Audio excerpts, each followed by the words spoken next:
Hello friends, कैसे हैं आप सब लोग। ये हफ्ता ख़त्म होने वाला है और ये यूँ बोलें कि हफ्ता ख़त्म हो गया है और इस हफ्ते में किस तरीके का मोमेंटम रहा, इसके बारे में हम चर्चा करेंगे और अगला हफ्ता कैसा हो सकता है इसका भी कुछ प्रिडिक्शन करने की कोशिश करेंगे। बेस्ड होगा फंडामेंटल, बेस्ड होगा टेक्निकल और बेस्ड होगा डेटा के ऊपर कि किस साथ में होगा ट्रम्प एनालिसिस।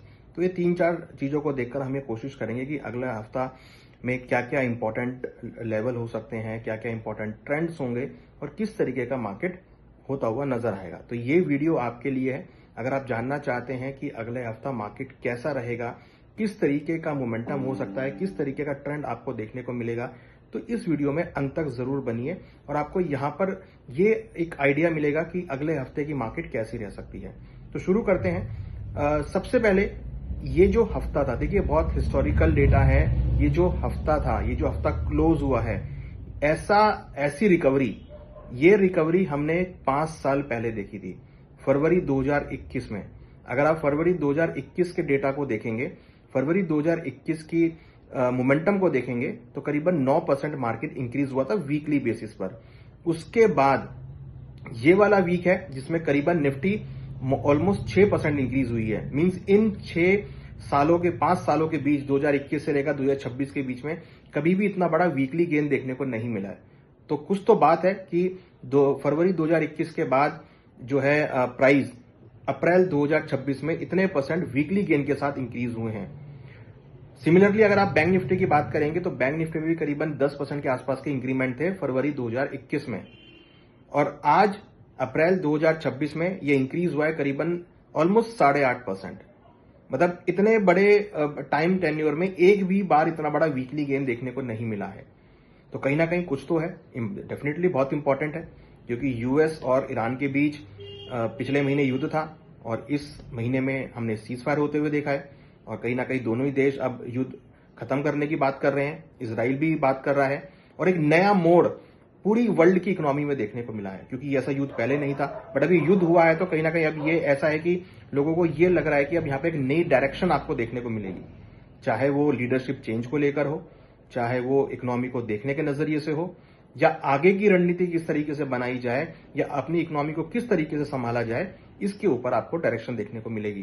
तो ये जो टाइम बीता है अभी मार्च का और अप्रैल का अभी तक का, ये बहुत बड़ा एक चेंज है जिसमें आपको बहुत सारी चीजें देखने को मिलेंगी। कई लोग ऐसा कह रहे हैं कि इससे ये पता लगा है कि भाई यूएस की कितनी ताकत है। यूएस की ताकत के बारे में अंदाजा लग गया है कि यूएस में जो हुआ था वो पता लग गया है, या ईरान में कितनी ताकत है उसका पता लग गया है, और ईरान क्या क्या कर सकता है वो भी पता लग गया है, और यूएस क्या क्या कर सकता है वो भी पता लग गया। तो कहीं ना कहीं सबको दोनों ही देशों के बारे में डिटेल पता लग गया। तो ये बहुत बड़ा एक टर्न अराउंड यहाँ पर आपको देखने को मिल रहा है। तो डेफिनेटली इतना जायज मोमेंटम तो बनता है और एक पॉजिटिव क्लोजिंग हुई है। सेंसेक्स करीबन 5.77%, ऑलमोस्ट 6% के आसपास इंक्रीज हुआ है। तो इस हफ्ते में निफ्टी, बैंक निफ्टी, सेंसेक्स तीनों में ही शानदार रिकवरी देखने को मिली है। बैंक निफ्टी करीबन जो क्लोज हुआ है करीबन 55,912 के लेवल पे क्लोज हुआ है।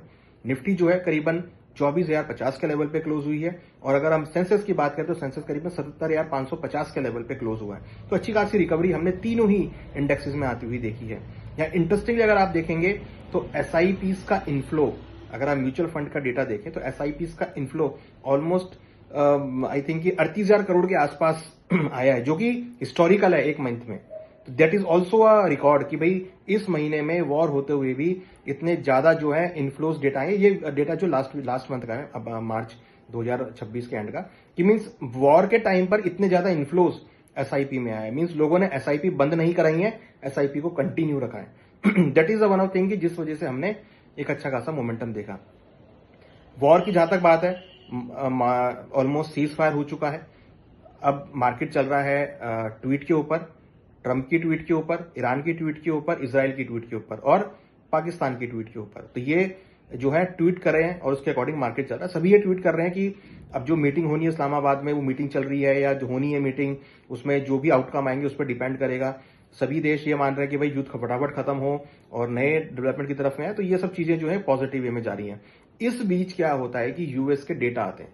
यूएस के डेटा अगर आप देखेंगे, चाहे वो अनएम्प्लॉयमेंट का डेटा हो, चाहे वो जीडीपी का डेटा हो, चाहे पर्सनल स्पेंडिंग, पर्सनल इनकम का डेटा हो, चाहे यूएस की सीपीआई का डेटा हो, सारे ही डेटा खराब आए हैं। तो सारे डेटा खराब आने का मतलब ये कि वॉर का इंपैक्ट जो है यूएस के इकोनॉमी पे पड़ा है, और इसकी वजह से अगर आप देखेंगे तो डॉलर इंडेक्स करीबन ऑलमोस्ट 1.5% करेक्ट हो गया है। तो डॉलर इंडेक्स जो पहले 100 के आसपास चल रहा था वो 98 के आसपास आ गया है, जिसकी वजह से हमने देखा कि गोल्ड, सिल्वर या बाकी एसेट क्लास इंक्रीज करती हुई नजर आई, ग्रो करती हुई नजर आई। इंटरेस्टिंगली क्रूड के भाव अगर आप देखेंगे तो करीबन 11% वीकली गिरावट के साथ ट्रेड कर रहे हैं। WTI 99 के आसपास ट्रेड कर रहा है, ब्रेंट करीबन 93 के आसपास ट्रेड कर रहा है, ब्रेंट 93 के आसपास ट्रेड कर रहा है। तो दोनों में ही गिरावट देखने को मिले। जहां एक हवा बना हुआ था कि क्रूड बढ़ गए हैं, तो 11% की गिरावट इस हफ्ते आती हुई दिखाई दी। तो ये भी एक पॉजिटिव मैटर है, जिसकी वजह से हमने देखा कि इक्विटी मार्केट में बढ़त बनती हुई नजर आई। अब अगले हफ्ते की रणनीति देखते हैं। अगला हफ्ता अगर हम देखें तो यहां पर एक पॉजिटिव व्यू, पॉजिटिव क्लोजिंग हुई है, जिसका मतलब है कि पॉजिटिव बायस आपको यहां देखने को मिलेगा, पॉजिटिव मोमेंटम आपको यहां पे देखने को मिलेगा। और हम देख रहे हैं कि अगले हफ्ते के लिए भी लगता है कि मार्केट में पॉजिटिव व्यूज आपको देखने को मिलेंगे। म्यूचुअल फंड के डेटा आए हैं, वो पॉजिटिव आए हैं। डॉलर इंडेक्स में गिरावट आई है, ये भी बाकी एसेट क्लास के लिए पॉजिटिव है। तो एक्सपेक्टिंग है कि अगला हफ्ता भी आपको एक पॉजिटिव मूड में देखा जा सकता है। लेवल्स की बात करते हैं। निफ्टी में स्ट्रॉन्ग रेजिस्टेंस लेवल जो है करीबन 24,500 है। अगर 24,500, 24,300 और 24,500 ये अगर ब्रेक होते हैं तो भी 24,800 तक के लेवल देखे जा सकते हैं। डाउन साइड में 23,700 और 23,400, ये हमने पहली वीडियोस में भी बताया है, तो ये इंपॉर्टेंट सपोर्ट है। बैंक निफ्टी की अगर बात करें तो बैंक निफ्टी में इंपॉर्टेंट सपोर्ट है 54,500 और 53,000, ये इंपॉर्टेंट सपोर्ट जोन है। हाइयर साइड में 57,000 और 58,000, these are the resistance level. Sensex की अगर बात करें तो करीबन 75,000 और 72,000, these are the very strong support. Higher side में 79,000 और 81,000, these are the strong resistance level.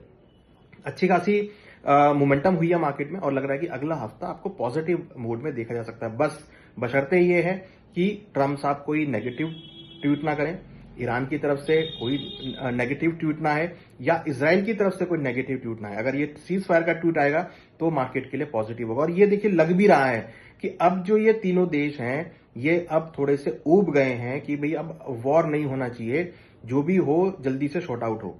तो अब लग रहा है कि उसकी वजह से मार्केट में पॉजिटिव मोमेंटम आ सकता है, और इसकी वजह से आपको स्टॉक मार्केट में एक अच्छा मोमेंटम देखने को मिल सकता है।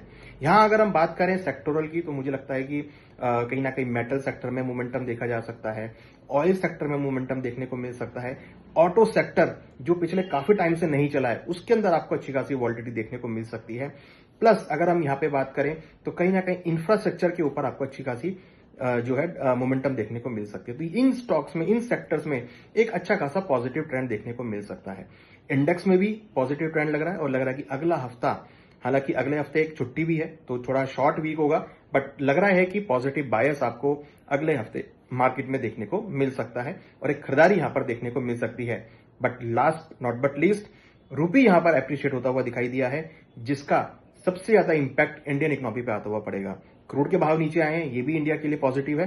तो लग रहा है कि अगला हफ्ता एक पॉजिटिव बायस में जा सकता है, जहां पर मार्केट्स में आपको एक पॉजिटिव ट्रेंड देखने को मिल सकता है, और मार्केट अपने पुराने, अगर मैं कहूं कि बुल रन में वापस आता हुआ दिखाई दे सकता है।